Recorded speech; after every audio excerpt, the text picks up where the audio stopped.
rapidement, c'est de vous expliquer, de définir qu'est-ce que c'est que l'intelligence artificielle, qu'est-ce que c'est que l'intelligence artificielle responsable et qu'est-ce que c'est que l'intelligence artificielle responsable et souveraine.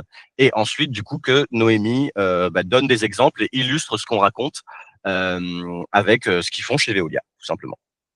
Euh, voilà. Et donc, du coup, ouais, j'ai déjà dit le plan. Donc, la première question, c'est est-ce qu'il y a une intelligence artificielle ou des intelligences artificielles? Et en fait, en se posant la question, on s'est aperçu que la notion d'intelligence artificielle unique, donc d'intelligence artificielle générale qui dépasserait l'intelligence humaine avec un seul gros robot super intelligent qui contrôlerait le monde, en fait, ça a toutes les caractéristiques en termes de diffusion de l'information des théories du complot. C'est-à-dire notamment les 4 caractéristiques suivantes. Un, c'est un petit groupe d'initiés qui prétend tout savoir et mieux connaître les choses que vous. Deux, ils annoncent un énorme événement transformateur qui va changer l'avenir de l'humanité, qui est l'arrivée de l'AGI, c'est-à-dire l'intelligence artificielle générale. Et trois, c'est un récit utile qui permet de justifier des investissements massifs, notamment dans l'énergie. On a par exemple dans ce petit groupe d'initiés, la majorité de ces personnes souhaitent que demain, 99% de l'énergie mondiale soit dédiée à l'utilisation de l'intelligence artificielle générative. Alors, ce qui n'est pas très responsable. On verra tout à l'heure qu'est-ce que c'est responsable, mais clairement, 99% de l'énergie du monde, c'est pas responsable. Et enfin, ils utilisent ce discours comme levier d'influence pour influencer les régulateurs, les investisseurs et les politiques publiques, avec un peu une politique de se dire, les Américains disent que s'ils le font pas, c'est les Chinois qui vont gagner, et les Chinois disent que s'ils le font pas, c'est les Américains qui vont gagner.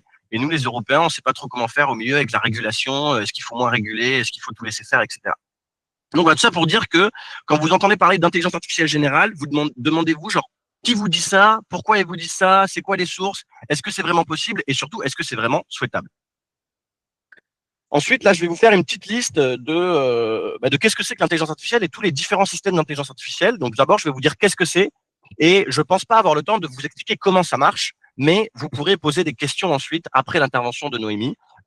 Et on pourra creuser dans les systèmes. Donc, le premier, c'est les systèmes experts, qui est la plus ancienne forme d'intelligence artificielle. Ça date depuis, ça date des années 70 à peu près. Et en gros, c'est des arbres de if, donc des arbres de si. S'il se passe ça, alors il se passe ça. S'il se passe ça, alors il se passe ça. Et donc l'avantage, c'est que c'est assez peu énergivore, c'est très fiable et c'est très explicable, mais c'est absolument chronophage et très difficile à créer et à maintenir. Et ça demande des données très structurées. Donc ça fonctionne comme ça. On verra tout à l'heure si vous avez des questions. Ensuite, il y a un autre élément clé de l'intelligence artificielle qui est pas très intelligent mais absolument nécessaire, c'est l'automatisation. C'est-à-dire de se dire que s'il se passe quelque chose, alors ça déclenche une action. Par exemple, si je book un email, et bien du coup, si je book un meeting, ça envoie un email me confirmant que j'ai booké un meeting. Et donc ces éléments d'automatisation, ils sont rapides, ils sont efficaces, et en fait, le problème c'est quand on les multiplie, c'est coûteux et c'est rigide à mettre en place. Et en plus, ça nous illustre, enfin, le fonctionnement des entreprises d'automatisation nous illustre que l'intelligence artificielle, parfois, que les prestataires d'intelligence artificielle, parfois, ils prennent le pouvoir et ils abusent de leur pouvoir. L'exemple avec l'automatisation, c'est qu'il y a une entreprise qui s'appelait Bubble, qui faisait du coup de l'automatisation no-code et qui coûtait pas très cher, c'était quelques dizaines d'euros par mois. Et donc, tout le monde a dépensé beaucoup de temps, beaucoup d'argent et beaucoup d'énergie à développer des sites en Bubble. Et un jour, du jour au lendemain, ils ont changé leur business model et ils se sont dit, tiens, on va faire payer non pas un abonnement mensuel, mais à l'action. Et donc, du coup, chaque action qui était réalisée sur les sites, ça coûtait des centimes d'euros. Et donc, il y a des gens qui se sont retrouvés de 50 euros à 5 000 euros ou 50 000 euros de facture par mois, comme ça, du jour au lendemain, parce que pourquoi pas, finalement, c'est un libre marché. Et donc, ça, c'est pas très souverain. Voilà. Bref. Donc, l'automatisation, c'est bête et méchant, mais absolument nécessaire dans les systèmes d'intelligence artificielle. Et donc, ça marche comme ça. C'est-à-dire trigger, exécution, réalisation de tâches. Ensuite, il y a l'intelligence artificielle générative qui est à la mode depuis ChatGPT en 2022. Et en gros, pareil, on expliquera plus tard peut-être comment ça marche, mais en gros, c'est des systèmes d'intelligence artificielle qui permettent de créer des images, de l'audio, du texte, des vidéos et des données avec des problèmes de risque d'hallucination, c'est-à-dire que ça veut vous plaire à chaque fois, mais la volonté de plaire est supérieure à la précision. Et donc, du coup, ça raconte globalement n'importe quoi. Et c'est surtout qu'aujourd'hui, on a 100% des moteurs de langue, des LLM, on verra tout à l'heure ce que c'est, qui sont à la fois sexistes et racistes. Et donc, du coup, dans le contenu qu'ils produisent, eh ben, du coup, on a du produit qui est à la fois sexiste et raciste. On verra. Je peux plus passer les slides. Ah, pardon. On verra du coup tout à l'heure comment ça fonctionne, mais en gros, c'est une approche probabiliste, c'est-à-dire que je mets un texte en entrée, ce qu'on appelle des tokens, des unités des syllabes, quoi, des unités de données. Donc je mets un texte en entrée, j'ai un gros moteur au milieu qui me fait des probabilités, et ensuite ça me donne une probabilité de réponse. Ensuite, on a ce qu'on appelle l'IA agentique, c'est ce que mentionnait Noémie en introduction, c'est-à-dire qu'est-ce que c'est qu'une plateforme agentique? Il faut imaginer que c'est un petit robot qui est à la fois autonome et proactif et qui prend des décisions tout seul en fonction d'un contexte, avec certains garde-fous. On verra avec ce que nous dira Noémie, c'est que quand même Veolia, c'est une entreprise qui a des responsabilités importantes qui peuvent engendrer des risques. Et donc, du coup, il faut un certain nombre de garde-fous. Et donc, il faut, à chaque fois qu'on construit un agent, il faut du coup une surveillance, ce qu'on appelle le human in the loop. Et ça c'est le fonctionnement du coup le fonctionnement d'un robot du coup d'intelligence artificielle, enfin d'un agent d'intelligence artificielle. On vous expliquera ça tout à l'heure si vous avez des questions. Mais là, on est plus dans la définition de qu'est-ce que c'est que l'IA responsable et souveraine. Donc, si jamais je résume, enfin, si jamais je fais une analogie même avec un restaurant, imaginons que notre activité, c'est un restaurant, l'intelligence artificielle symbolique, ce serait le super chef, super précis, super intelligent, enfin, pas super intelligent, mais super précis, qui suit des recettes, chef étoilé. Mais à chaque fois que il n'a pas un ingrédient, il va faire la grève et il va ne vouloir travailler qu'avec ces ingrédients qui sont des super ingrédients. Et s'il n'a pas exactement tous les ingrédients ou s'il y a un élément qui il va pas travailler. L'intelligence artificielle, ce serait un petit peu la personne qu'on connaît qui sait super bien cuisiner, qui cuisine depuis super longtemps et qui du coup pourrait vous faire un super plat à partir de ce qu'il y a dans le frigo. Et donc l'inconvénient avec l'IA générative et avec ce type de chef, c'est que souvent c'est très bon, mais des fois c'est juste pas bon du tout. Ensuite, l'intelligence artificielle agentique, ce serait une équipe de cuisine avec les commis, les chefs, les serveurs, les gens qui font la plonge, etc. Et enfin, dans ce genre de choses, l'automatisation, ce serait le lave-vaisselle ou la friteuse, c'est-à-dire des choses qui sont programmables, qui sont vraiment très bêtes, mais qui font gagner énormément de temps et qui sont très efficaces. Et c'est vrai que quand on veut faire de l'intelligence artificielle, généralement, on fait ça pour gagner en productivité et gagner du temps. Enfin, c'est vraiment ça l'objectif. Et donc, du coup, on oublie que l'automatisation, c'est bête, méchant, mais au final, quand on gagne du temps, c'est avec ça.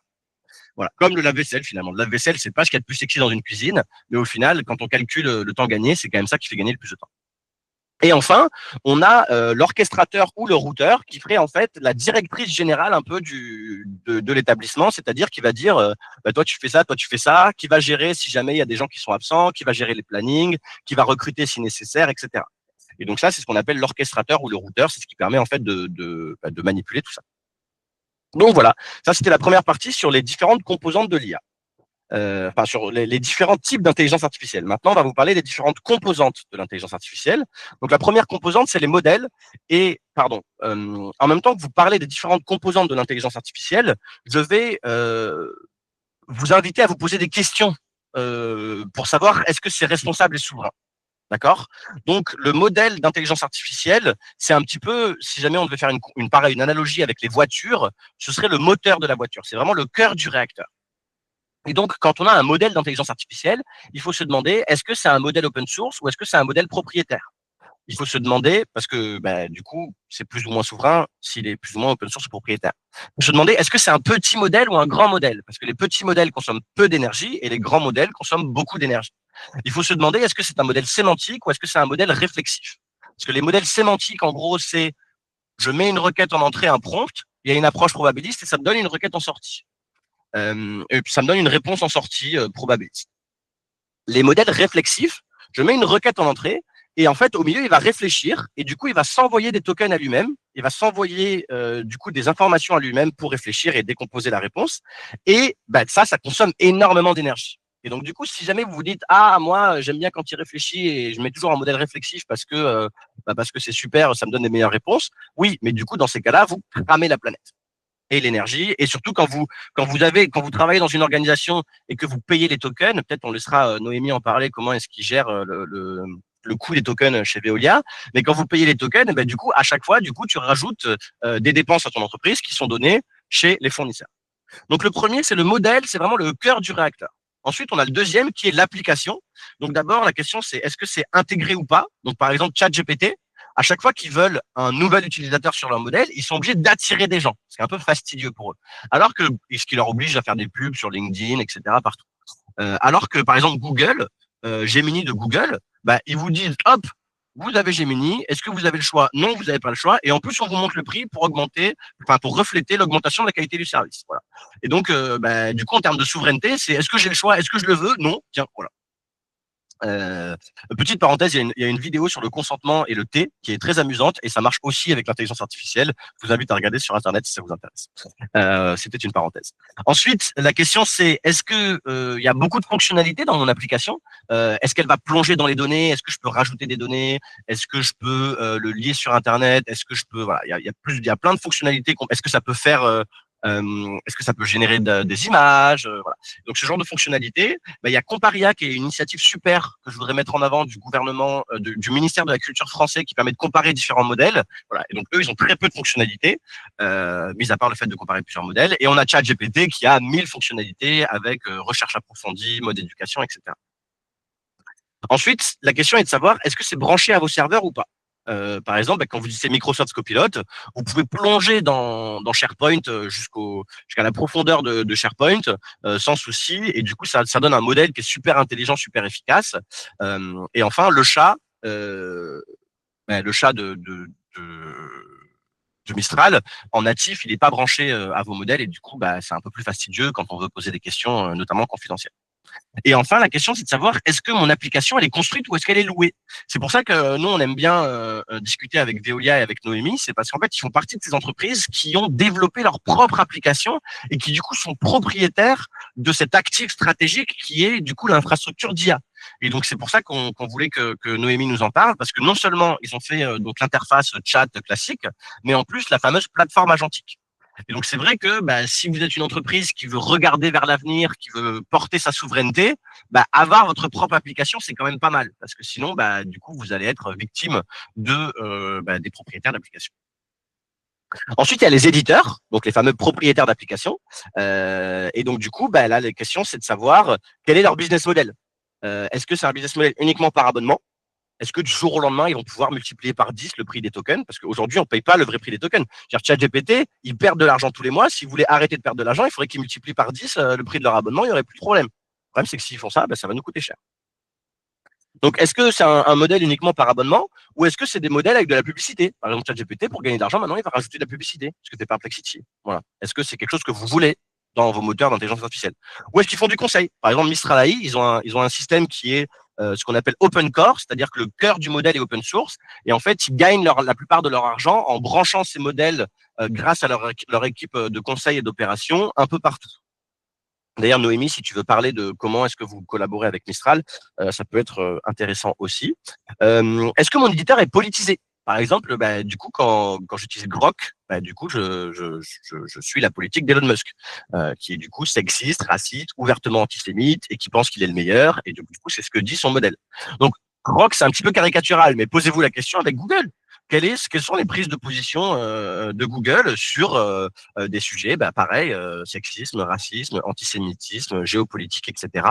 Il y a plein d'études, si ça vous intéresse, posez-nous des questions. Il y a plein d'études qui testent non seulement qui testent la politisation des modèles. C'est la grande mode en ce moment et ça marche très bien. Donc, si ça vous intéresse, on pourra en discuter.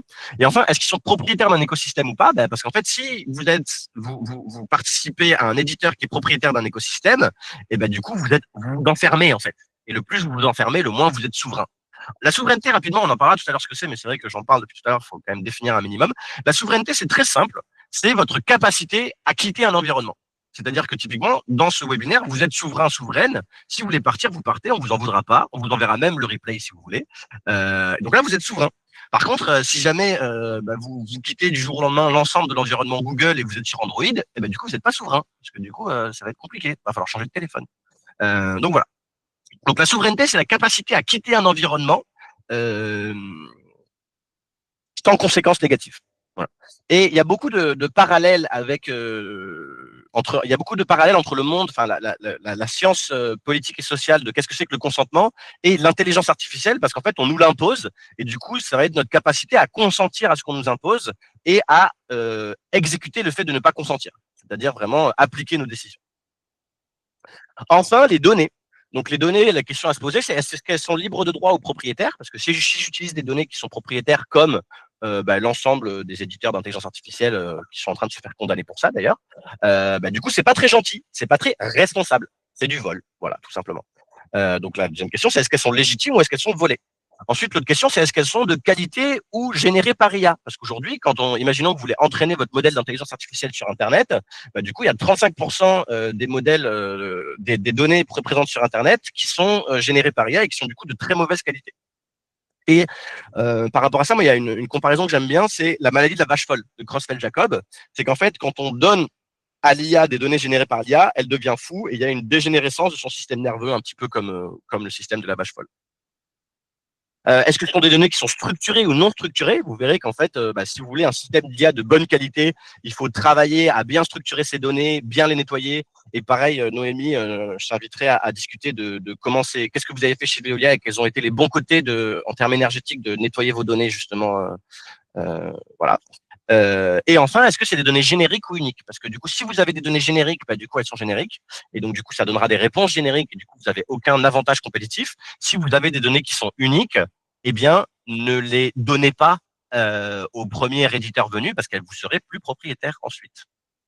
Donc voilà, l'intelligence artificielle, du coup, c'est composé de 4 éléments qui sont le modèle de fondation, l'application qui permet d'interagir avec, l'éditeur qui est propriétaire de ce modèle de fondation et les données qui du coup nourrissent le modèle. Et donc, si on devait faire une analogie avec, les voitures, le modèle, ce serait le moteur, l'application, ce serait la carcasse de la voiture avec les roues, etc.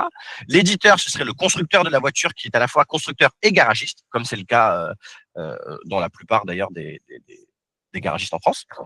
Et enfin, les données, ce serait la route. Et en fait, les données, du coup, c'est les données qui vous disent où est-ce que vous allez.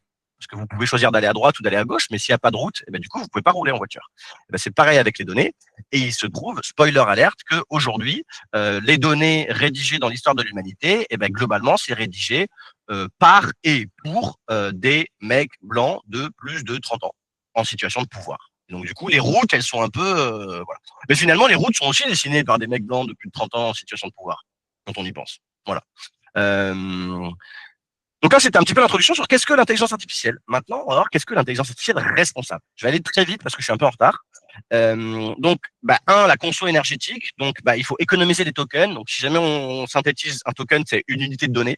En français, c'est un jeton et c'est une unité de données. Et voilà. Et donc, il faut les économiser. Et voilà. Ensuite, il faut optimiser le stockage des données. Donc, pareil, Noémie, je t'inviterai à dire comment est-ce qu'on peut nettoyer un peu les données. Il faut utiliser le bon modèle. Par exemple, si vous utilisez des modèles réflexifs à la place de modèles sémantiques, juste vous cramez de l'énergie, vous cramez des tokens pour rien. Si vous utilisez ChatGPT pour écrire un mail, pareil, vous avez un bilan carbone qui est catastrophique. Si vous souhaitez un système très simple pour voir de manière très très pédagogique la consommation de données, la consommation de tokens, la consommation énergétique et les émissions de carbone d'un prompt, il faut aller sur Comparia, qui est une initiative du ministère de la Culture qui est vraiment géniale. Comparia, allez-y. Ne pas avoir un usage débile. Si vous faites du coup le fameux starter pack qu'on a tous vu ou les photos Gimli, ce genre de choses, du coup vous avez un usage qui est énergivore et qui ne sert à rien. Voilà. Et donc du coup vous cramez de l'énergie et de l'eau. Et enfin, il faut limiter le fine-tuning et les prompts chargés. Donc, c'est vrai que quand vous chargez des documents sur vos prompts, ça charge le prompt et du coup, ça fait plus de tokens et du coup, ça consomme plus d'énergie. Et il faut privilégier des solutions comme le RAG. De manière générale, il faut privilégier les solutions qui sont cartographiées en IA parce que c'est des solutions qui sont optimisées. C'est un peu technique, je suis désolé, mais on pourra rentrer dans le détail si vous avez des questions. Ensuite, l'obsolescence, c'est très simple. Les serveurs, en fait, il y a une différence entre le B2B et le B2C. C'est que les serveurs, il faut que ils soient le plus modernes possible parce qu'ils tournent 24 heures sur 24, 7 jours sur 7. Et donc, du coup, l'amortissement du coût de production arrive très rapidement. Par contre, les devices, c'est-à-dire les téléphones et les ordinateurs, eux, il faut les garder le plus longtemps possible parce que c'est le coût de production qui est important et le coût d'utilisation est assez faible. Donc, si je devais résumer en une phrase, je dirais que si vous voulez être durable, il faut garder vos machines le plus longtemps possible. Et tant que vous êtes capable de faire tourner un navigateur comme Google Chrome, vous serez capable de faire tourner de l'intelligence artificielle dans l'immense majorité des cas. Ensuite, les inégalités sociales, quelles sont les valeurs de l'éditeur? Donc, je parlais de Grok. Est-ce qu'il y a eu une rémunération des données à l'entraînement ou est-ce qu'on a volé des gens? Parce que du coup, quand on vole les pauvres, du coup, c'est pas bon pour les inégalités sociales. Et les artistes qui sont souvent volés sont souvent des pauvres. Voilà. Quel est l'impact des emplois que j'automatise? Est-ce que j'ai prévu une politique de compensation? C'est comme en RSE, la compensation carbone. Il va nous falloir des politiques de compensation d'emploi. Est-ce que je finance un oligopole prédateur? Est-ce que je donne de l'argent à Elon Musk pour utiliser Grok? Voilà, quand je le fais, il faut que je le fais encore une fois, acheter, c'est voter. Pour quel système est-ce que vous votez? Quel écosystème est-ce que vous votez? Et imaginez que aujourd'hui, demain, à croissance égale, on ait 30% d'emplois en moins. Du coup, ça fait 30% de cotisation retraite en moins, 30% de cotisation pour la sécurité sociale. Et donc, du coup, notre modèle social français, et en plus, on paye des entreprises qui, globalement, paye pas beaucoup d'impôts en France, voire pas du tout, et au mieux le paye à Dublin et au pire aux États-Unis.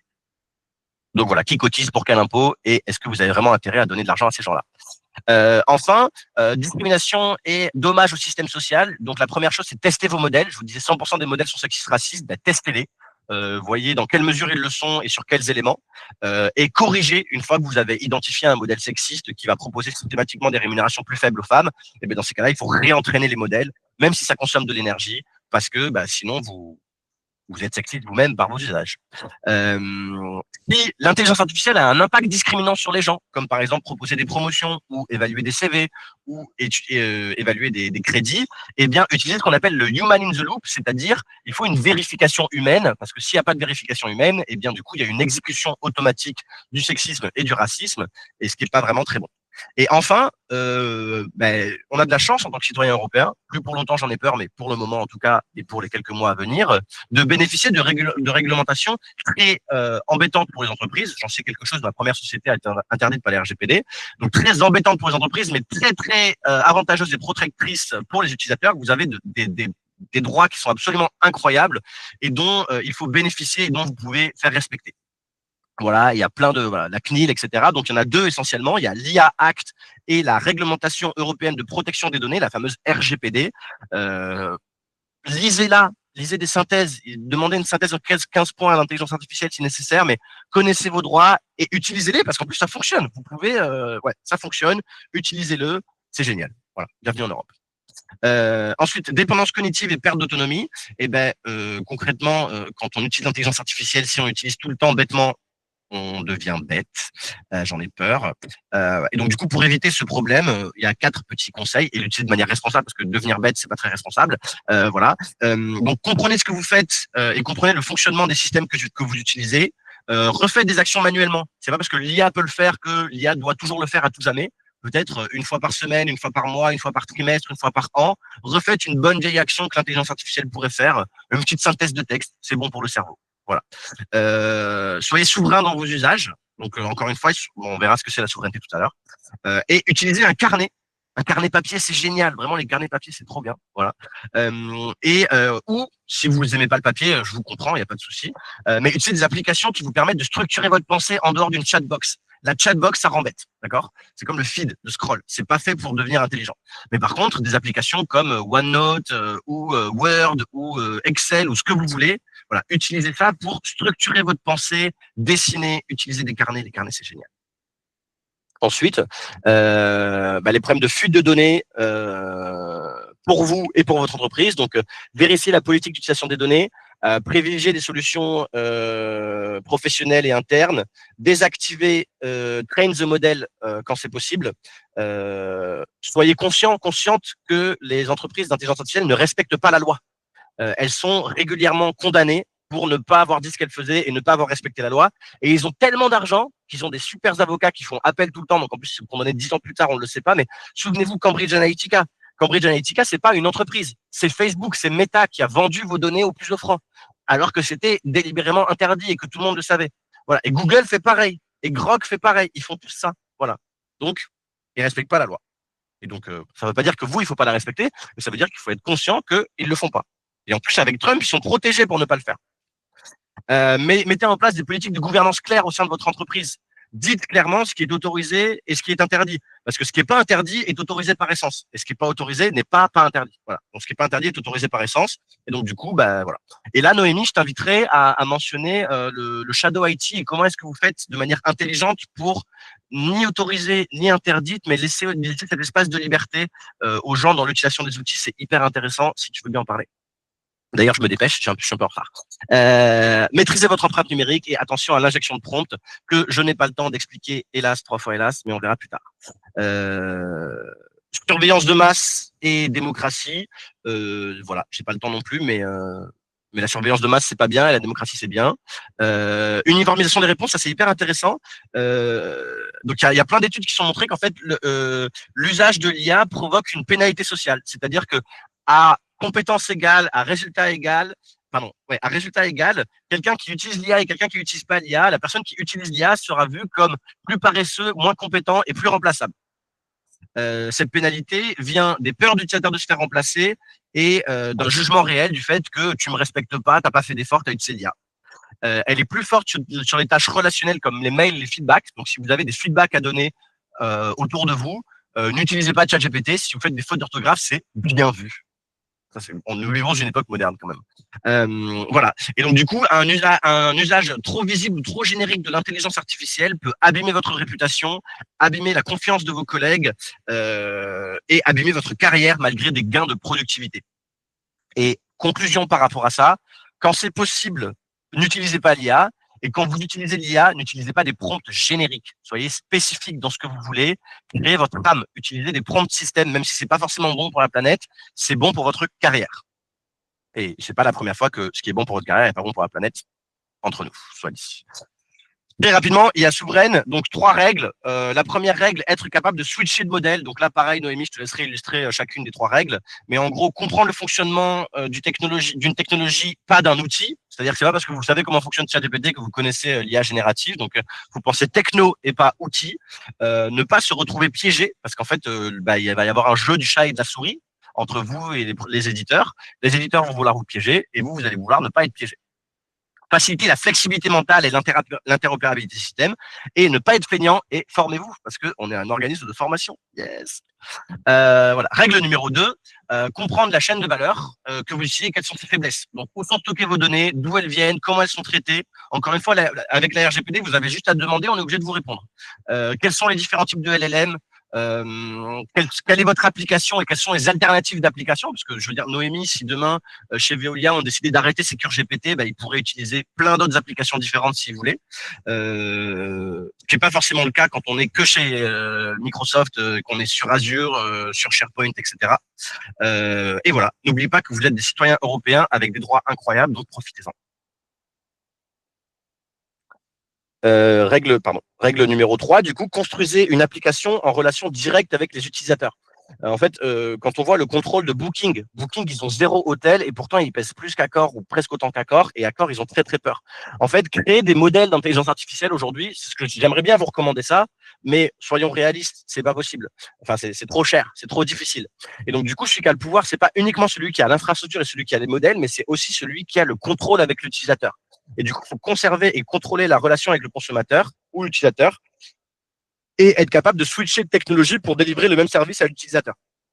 Et là, du coup, Noémie, ce qui est hyper intéressant, c'est la vidéo que tu vas nous montrer, parce que du coup, on va montrer que Veolia, c'est ce que vous faites en fait, avec vos propres utilisateurs qui sont pas le client final, mais qui sont l'utilisateur au sein de l'entreprise.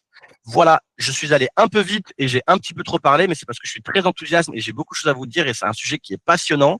On pourrait rentrer dans les détails à chaque fois, évidemment. Et maintenant, je vais du coup laisser Noémie vous montrer qu'est-ce que c'est que l'intelligence artificielle responsable et souveraine.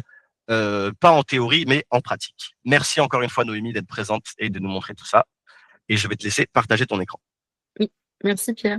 Enfin, je vais essayer, on essaye tous de faire de l'IA générative et responsable, mais après, est-ce que dans les faits, on est tous parfaits? Je pense pas. Mais au moins, voilà, je vais vous montrer ce qu'on essaye de faire chez Veolia. Donc globalement, Veolia, comme je vous disais, c'est une entreprise qui a plus de 200 000 employés à travers le monde et qui a trois activités principales. On fait d'autres choses aussi, mais des grandes activités de Veolia, donc c'est autour de l'eau, la gestion de l'eau, l'optimisation énergétique des bâtiments et le cycle de vie des déchets. Donc, il y a une multinationale présente dans 57 pays, il y a 55 majeures business units et plein de plus petites. Donc c'est assez grand et surtout très décentralisé. Comment ça s'est passé chez Veolia? Donc, comme plein d'entreprises du CAC 40, quand ChatGPT est arrivé, ça a été une révolution aussi au niveau des enjeux des entreprises, parce que ça a été une vraie menace pour la sécurité de la donnée. Nous, on a même été concernés, alors pas en France, mais dans d'autres pays, par des leaks, en fait, des fuites de données suite à l'usage par les employés de la version publique. Ce qui a fait que très vite, il y a eu une volonté d'avoir une version interne, donc sécure, de ChatGPT. Parce qu'aujourd'hui, ça nous paraît assez standard qu'il y ait une version entreprise de ChatGPT, mais à l'époque, c'était pas le cas. Et la seule solution pour les entreprises à très court terme était d'avoir leur propre sécure interne, leur version de chat interne. Donc, c'est ce qui a été fait, c'était vraiment une version très simple, plutôt à destination des initiés, on va dire, et pas du tout optimisée en termes d'expérience utilisateur, mais qui répondait à un besoin concret et pressant qui était avoir une version sécurisée et une alternative pour les employés. Assez vite, donc mon CTO et même tout en haut de l'échelle, hein, la CIO de Veolia, donc Estelle Brakanov, s'est rendu compte qu'il y avait autre chose à faire de l'IA, aussi influencée par des grandes boîtes de conseil comme le Gartner. Il y avait autre chose à faire, donc elle a voulu miser un petit peu sur cet outil-là et nous permettre en fait de monter une réelle équipe produit. Donc c'est ce qu'on a fait, sachant qu'à Veolia, il y a aussi une certaine expertise du développement applicatif. Comme je disais, j'étais product owner avant l'IA générative. Et on avait des équipes de développement avec un design system, donc une certaine expérience de comment on fait des produits utilisés par nos employés avant ce sujet-là. Et en fait, on a un peu mergé les deux, c'est-à-dire une expérience technique plus une expérience de développement applicatif. Et on a commencé à faire d'autres services. Donc, on a fait de l'interrogation de documents, ce qui nous paraît aujourd'hui évident, ne l'était pas en 2023. On a aussi fait un service de traduction, pareil, c'était pas si évident à l'époque aussi. Et tout ce qu'on faisait était aussi disponible par API. Donc, comme je vous disais, Veolia, c'est une entreprise qui est très décentralisée. Donc, même si nous, on a une interface, il y a plein d'usages dans les différents pays, les différentes activités, qui voulaient un peu avoir leur propre version de ce qu'on fait. On a aussi fait une base de connaissances, donc c'est ce que vous expliquez, Pierre. Si vous posez une question à un modèle, vous envoyez un prompt, vous avez une réponse qui est basée sur ces données d'entraînement, qui sont des données publiques. Ce qui est intéressant dans le cas d'entreprise, c'est d'avoir des réponses basées sur notre propre expertise. Et l'expertise, aujourd'hui, elle est contenue principalement, alors aussi dans des données dans le cloud, mais principalement sur la documentation interne. Et c'est là où le système du RAG avait beaucoup d'intérêt. Et en fait, ce qu'on a fait dès novembre 2023, c'est qu'on a permis à tous les employés de pouvoir créer des RAG juste en remplissant des champs dans un formulaire, en se basant sur la documentation qu'ils avaient dans leur drive, en fait, dans leur dossier de documentation interne. On a aussi une application, un service de génération d'images où là, le choix a été fait, parce qu'on reste Veolia. Donc, c'est vrai que parler d'IA générative quand on travaille sur la transformation écologique, il y a un peu un oxymore rien qu'en le disant. Et donc, on est obligé de faire attention à un certain nombre de choses et à comment on communique. Et notamment donc, sur la génération d'images, on l'a bloqué en fait. C'est uniquement les équipes de communication et sur demande, donc il faut justifier l'usage, dans quel but, etc., qu'on ouvre la génération d'images. On a aussi une communauté de champions qu'on acculture beaucoup.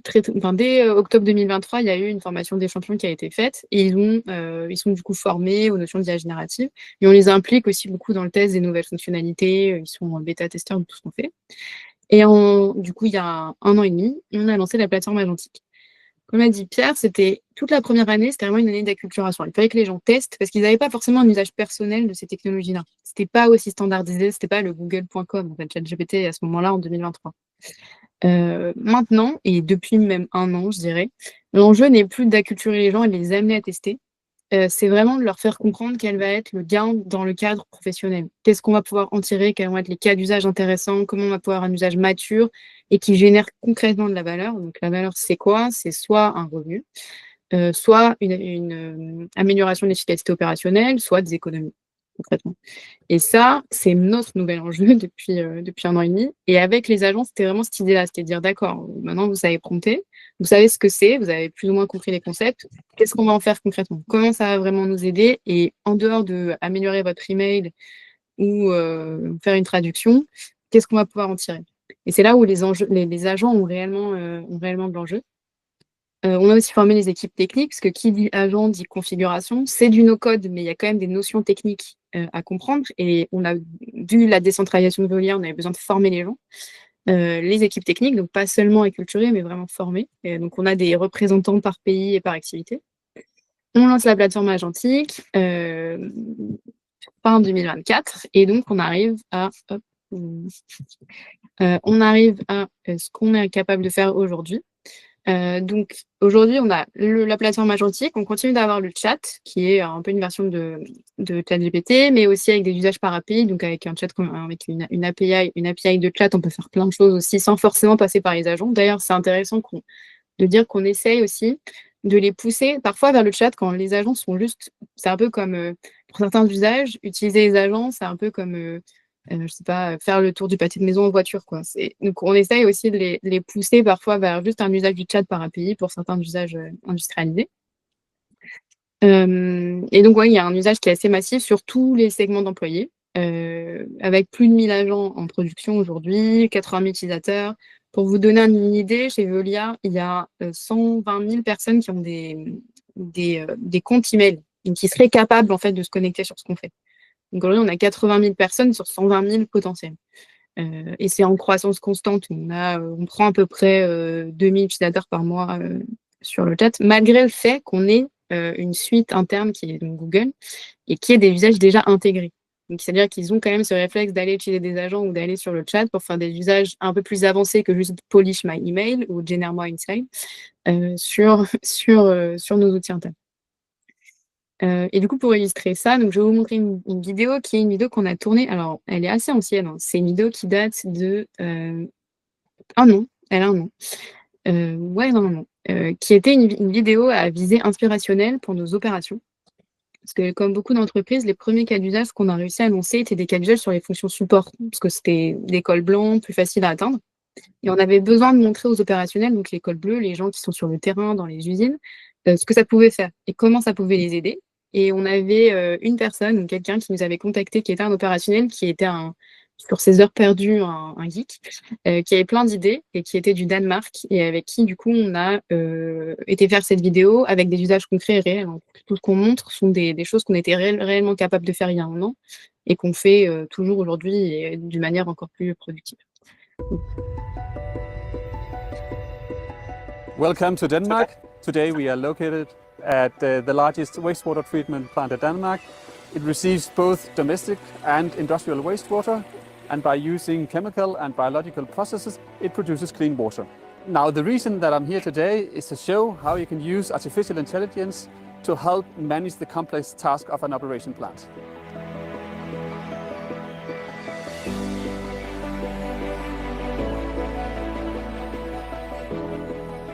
So a little bit context. Back in 2023, Veolia designed its own secure Gen AI assistant called Veolia Secure GPT. From data analysis to problem solving and report writing, this AI assistant has already become an indispensable ally for optimization productivity. Let's see how. We are currently located next to the aeration tanks, and this is where the operators sometimes need to handle dangerous chemicals. So in order to avoid potential risk with the chemicals, I can use the Veolia Secure GPT to ask for a realistic training scenario where the operator can get a step-by-step procedure on how to deal chemical leaks. I wanted to describe the steps to follow, the necessary protective equipment, and the communication procedures to be adhered to. And in seconds, I have my answer. Also, Veolia Secure GPT is a multimodal tool, which means that you can type in your prompt, you can use your voice, or you can even upload a picture. Let's try that. So this pump is faulty. Let's try to take a picture, upload it to the Secure GPT, and see whether it can come with some recommendations for troubleshooting. How can we ensure the optimal performance of this equipment? To ensure optimal performance of the pump system in a wastewater treatment plant, we can classify the actions by typology. Here's a table that outlines the key strategies. Following the detailed strategies will help prevent issues and ensure efficient operation.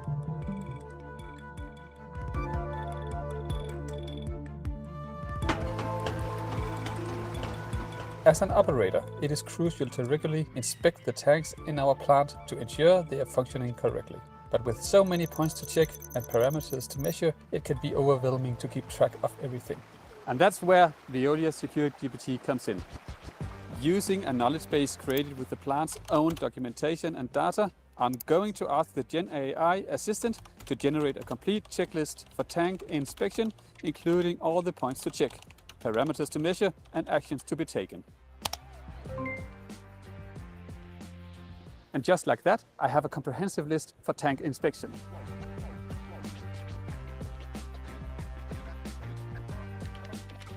Operators need to regularly maintain the equipment to ensure it is functioning correctly and to prevent any potential breakdowns. Recently, a new filtration system has been installed, and the technical manual is a very long PDF document, but it will only take me a few minutes to get an overview. I can ask it to review, find and summarize the preventive maintenance procedures, and then create an illustrated checklist of the steps to follow. Oh, and one last thing. The advanced technologies of GPTs through the Gen AI Assistant service now allow operators to analyze time series data in real time and associate business documentation to carry out quick and precise diagnostics. Thanks to the analysis of time series data, the system detects anomalies, identifies patterns, and predicts potential problems before they occur. This allows for proactive measures, optimization of performance, and assurance of compliance, all while leveraging intuitive data-driven insights. This approach perfectly aligns with our strategic program, AI for GreenUp. By integrating these technologies into our operation, we aim to accelerate the ecological transformation. Every business unit at Veolia will be able to adopt this service to integrate it into their local use, thus maximizing the efficiency and relevance of AI solutions in their specific contexts. So thanks to AI and constant innovation, we can improve operations and create a more sustainable future for everyone.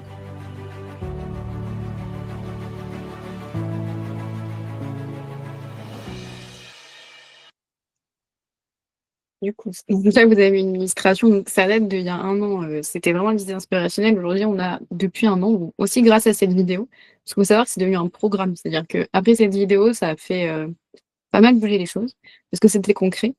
Et on a maintenant des cas réels. Là, c'était un test qu'on avait fait avec lui, donc c'est des données réelles, c'est des choses, des réponses vraiment concrètes par rapport à des données réelles et de la documentation. Mais on a maintenant des équipes opérationnelles, donc dans différentes activités, qui l'utilisent réellement tous les niveaux pour les aider dans l'efficacité opérationnelle. Et ce qui est intéressant, je ne sais pas si vous avez dans la vidéo, mais à un moment, on parle d'assistants. En fait, à l'époque, il y a 1 an, quand on a déployé la plateforme, volontairement, on avait mis le mot assistant. Il y avait un peu un débat dans les communautés techniques à l'époque pour dire assistant, agent, comment tu différencies les deux. Et nous, on avait fait le choix volontaire de mettre assistant parce qu'on voulait vraiment clarifier le fait que ça n'allait pas faire les actions à votre place. Et que ça n'allait pas remplacer les gens, que ça n'allait pas, etc. Et parce qu'il y avait aussi un enjeu, notamment en Europe, un enjeu social en fait, c'est-à-dire qu'à partir du moment où on commence à parler de ce genre de sujet, il y a aussi les syndicats qui ont des choses à dire là-dessus.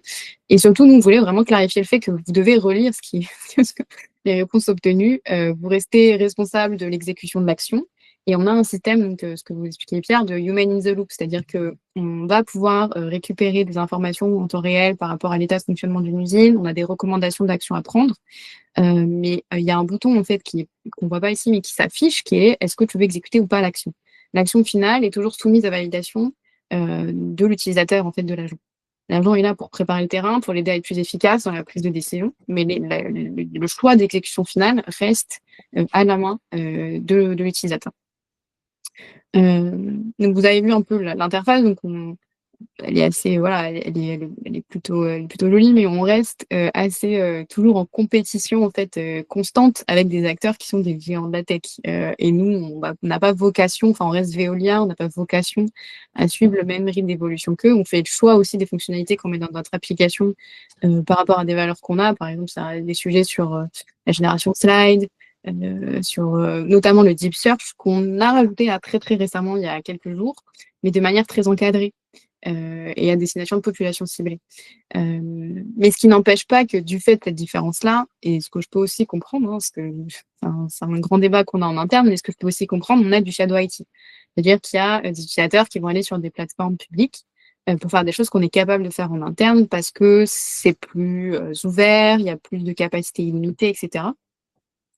Et donc, c'est un sujet qui concerne beaucoup les sujets d'IA générative, mais qui concerne tout le SaaS d'une entreprise, c'est-à-dire toutes les solutions applicatives d'une entreprise. C'est vrai aussi pour, je sais pas, la conversion de PDF, c'est vrai pour la génération de newsletters sur Canva. Enfin voilà, c'est vrai pour tout type de SaaS, le Shadow IT, mais c'est encore plus vrai, ça a pris une autre ampleur avec l'IA générative. Et donc, on a une solution qu'on utilise, qui est une startup française, qui s'appelle Bimi, qui nous permet en fait de détecter lorsqu'il y a un employé sur une solution qui n'est pas validée par l'entreprise et en fait de lui afficher une petite modale pour lui dire tu n'es pas sur le site conseillé par l'entreprise pour ce type d'usage, voici la solution conseillée, est-ce que tu veux y aller? Donc il propose de se rediriger. Il peut ne pas répondre à la pop-in, mais s'il ne le fait pas, il continue de la voir, donc ce qui est assez pénible, ce qui fait que les gens ont tendance à répondre. Et ils peuvent dire je veux rester. C'est-à-dire qu'il peut dire je veux rester, auquel cas il doit justifier pourquoi. Il y a un petit encart pour mettre un commentaire. Et, ou pour choisir une option, par exemple, on dit la fonctionnalité que j'utilise n'est pas couverte, le site n'est pas suffisamment performant. Enfin, on propose en fait une liste de réponses pour justifier de pourquoi l'employé ne veut pas aller sur la solution préconisée. Ce qui est assez précieux pour moi, pour product owner, parce que du coup, je récupère du feedback en temps réel de pourquoi les gens n'utilisent pas ce que je fais, donc c'est intéressant. Ça permet de prioriser des fonctionnalités et surtout, ça a un effet où on se rend compte que des fois, en fait, ça décroît en fait le shadow IT, parce que les gens voient qu'ils sont surveillés, en fait, ils s'en rendent compte réellement, concrètement et du coup, ils préfèrent juste ne pas dire pourquoi ils ont utilisé la solution non autorisée, ils vont juste utiliser la solution conseillée très souvent, sans bloquer. Ce qui est ce qu'on essaye de faire, on n'essaye pas de bloquer, parce que comme le dit Veolia, c'est une entreprise très décentralisée, et bloquer n'est pas forcément la solution qu'on préfère prendre dans notre organisation. Voilà, j'espère avoir couvert tous les sujets souhaités. Ouais, merci. Peut-être juste une chose, c'est du coup quand vous avez mis en place Veolia, du coup, pardon, Secure GPT, le rapport avec les données. Je sais pas si tu avais dit, genre le fait que le fait que du coup ça vous permettait de faire un nettoyage de stockage, Ah oui, etc. oui, exact. Oui, c'est vrai que quand on a mis en place les bases de connaissances, il y a eu un effet un peu un cercle vertueux où pour utiliser en fait les bases de connaissances ou même on est capable d'interroger des données en temps réel. Donc pour aussi interroger des données en temps réel, forcément, pour que la donnée soit, que la restitution par l'agent ou par l'interrogation conversationnelle soit de qualité, il faut en fait faire un travail de cleaning en fait, de ta documentation, de tes données, il faut les documenter correctement, il faut expliciter le nom des champs. En fait, ça a eu un cercle vertueux où les gens, pour avoir finalement leur propre agent, ont dû faire un travail d'amélioration et de rationalisation de la donnée, de la documentation. Et c'est assez puissant. On s'est rendu compte qu'il y a même qu'il y a des normes internes qui étaient jamais utilisées ou très peu, qui du coup étaient mis en place pour avoir cet usage derrière. Donc c'est vraiment un catalyseur. Ça peut vraiment être un catalyseur en interne de bonnes pratiques. Disons que pour avoir formé pas mal de gens qui font ça, c'est plus qu'un catalyseur, c'est une opportunité de le faire. Oui, exactement. Et si vous êtes là aujourd'hui, c'est que probablement vous avez ou vous allez avoir cette opportunité.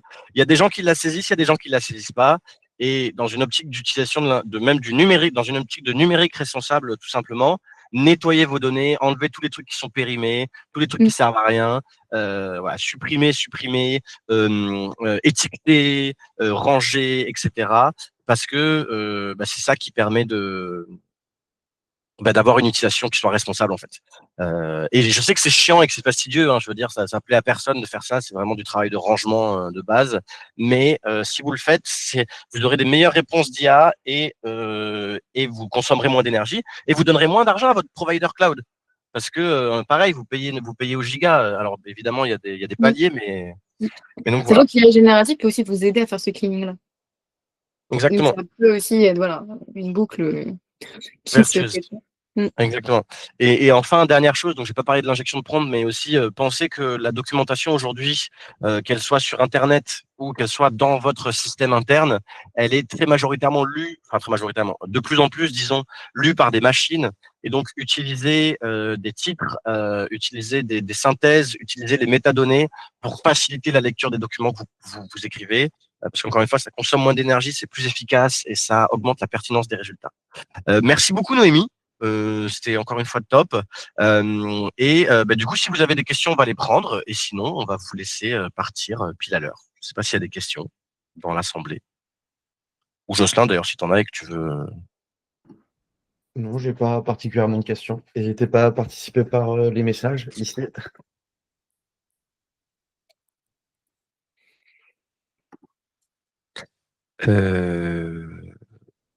Non, du coup, il n'y a pas l'air d'avoir de questions. Très bien. Écoutez, merci. Merci à tous et à toutes. Et donc, du coup, nous vous enverrons prochainement, donc je ne sais pas exactement quand, mais en début de semaine prochaine, la vidéo avec le replay, puisqu'il y a pas mal de gens qui m'ont envoyé des mails pour me demander. Et donc, on vous enverra le replay avec quelques éléments complémentaires et quelques liens que nous avons mentionnés. Voilà. Et si vous êtes intéressé, on fait aussi des formations. Du coup, je vous enverrai le lien vers les formations qu'on fait. Et je sais pas toi, si tu as des éléments à dire par rapport à tout ça, Noémie. Non, que nous, on En suit des plus. formations. Comment? Que nous aussi, on est très intéressés par des formations. Mais Ah non, mais oui. Non, mais si vous aviez des choses à Veolia, je sais pas, à mentionner par rapport à ce que vous faites, des initiatives X et Y. non, vous pouvez tester. Il y a Victoria, c'est un petit chatbot qui a été mis en ligne par la Com France qui permet d'interroger les 70 propositions que Veolia a fait pour les maires de France en cas des élections. Si vous êtes curieux de voir ce que ça donne, vous pouvez regarder. C'est pas mal ça. Et Mm. du coup, ça nous permet de faire un dernier élément d'annonce et de pub pour notre webinaire qui n'est pas annoncé dans les dates. Mais du coup, les prochains webinaires qu'on fait sont, donc aujourd'hui, c'était définition de l'intelligence artificielle responsable et souveraine. On espère avoir répondu à toutes vos questions et avoir réalisé l'exercice avec succès. Le prochain, c'est tester et corriger le biais. Celui d'après, c'est sur les consommations énergétiques. Celui d'après, c'est IA et RSE. Comment est-ce qu'on utilise l'intelligence artificielle pour la responsabilité sociale, environnementale et la transformation durable des entreprises. Et enfin, on va avoir IA et politique, parce que l'intelligence artificielle et la politique, c'est pas forcément très business, mais c'est très très intéressant, voire carrément passionnant. Et donc, on verra éventuellement si on peut mentionner tout ça. Voilà. Et essayez Comparia. Comparia, c'est bien, c'est une initiative gouvernementale. Il n'y a pas d'argent, il n'y a pas de business derrière, et c'est vraiment trop bien. Et merci de votre présence. Vous êtes du coup des pionniers parce que c'était la première session. Il y avait 80 inscrits. Et donc du coup, il y a pas mal de gens qui vont être en replay. Et l'objectif, c'est d'arriver à 800 inscrits à la fin de la saison parce que du coup, l'idée, c'est de faire un webinaire par mois tous les mois. La